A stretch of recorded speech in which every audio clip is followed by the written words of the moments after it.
बिस्मिल्लाहिर्रहमानिर्रहीम। मैं जी राना कैसर इकबाल।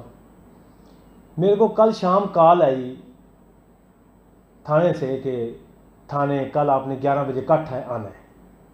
मैं उधर 11 बजे आज पहुंचा। दोनों पार्टियां मेरी अपनी थी।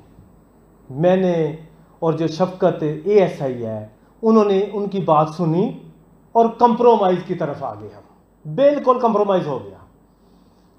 इतनी देर में SHO सदर साहब आ जाते हैं। अंदर दाखिल हुए, अस्सलाम वालेकुम। वालेकुम सलाम। क्या मसला है जी? दोनों पार्टियां एक तरफ बैठ जाए, दूसरी तरफ बैठ जाए। बैठ गए। जब बैठ गए बात शुरू हुई। दोनों पार्टियों ने कहा कि कैसर तुम बात सुनाओ।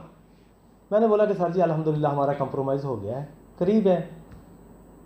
जैसे ही कंप्रोमाइज का SHO सदर ने सुना, आग भोला हो गया। उन्होंने बोला जी बस इनको अंदर करो। यार ये क्या है? मैंने बोला यार 751 कर दो। मैंने बोला सर आप बात तो सुने। उन्होंने बोला जी नहीं सुनता मैंने फिर रिक्वेस्ट की।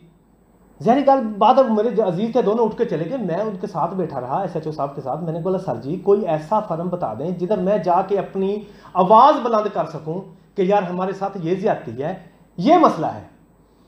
उन्होंने एक फिर भी ना सुनी। मैं मिन्नत की। मैंने बोला कि सर मेहरबानी करें बात तो सुनो। उसने बोला जी SHO मैं हूं कि आप हैं, इसे अंदर करो जी। इतनी देर में उन्होंने जाके हवालात के साथ एक कमरा था उधर, उन्होंने हमको बैठा दिया। जब उधर हमको बैठा दिया 2 घंटे उधर बैठाए रखा। 2 घंटे के बाद 10,000 रुपया दोनों से हमसे वसूल किया गया और हमको रिहा किया गया। मेरी DPO साहब से ये इल्तिजा है, क्योंकि मैंने पहले भी बयान रिकॉर्ड करवाया, अब भी ये करवा रहा हूं कि मेरे को ऊपर तो कोई नहीं जानता। मैं तो सिर्फ DPO तक अपनी आवाज़ पहुंचा सकता हूं ना। DPO साहब से मेरी रिक्वेस्ट है, मेरे को बुलाया जाए, मेरे को सुना जाए। अगर मैं गलती पर हूं तो मेरे को सजा दी जाए। अगर उनका अमला अगर गलत है तो उनको सजा मिलनी चाहिए।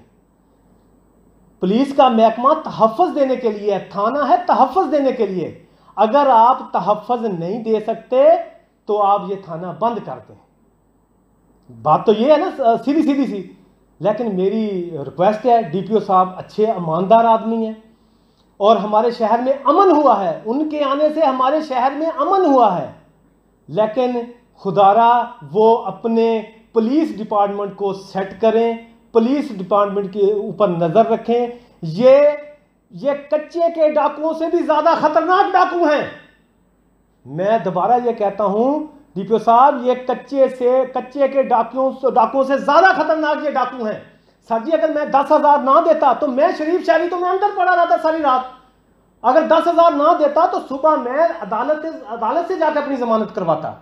लिहाजा मेरी रिक्वेस्ट है DPO साहब से, RPO साहब से, IG पंजाब साहब से, मेरा मेरिट पे फैसला किया जाए।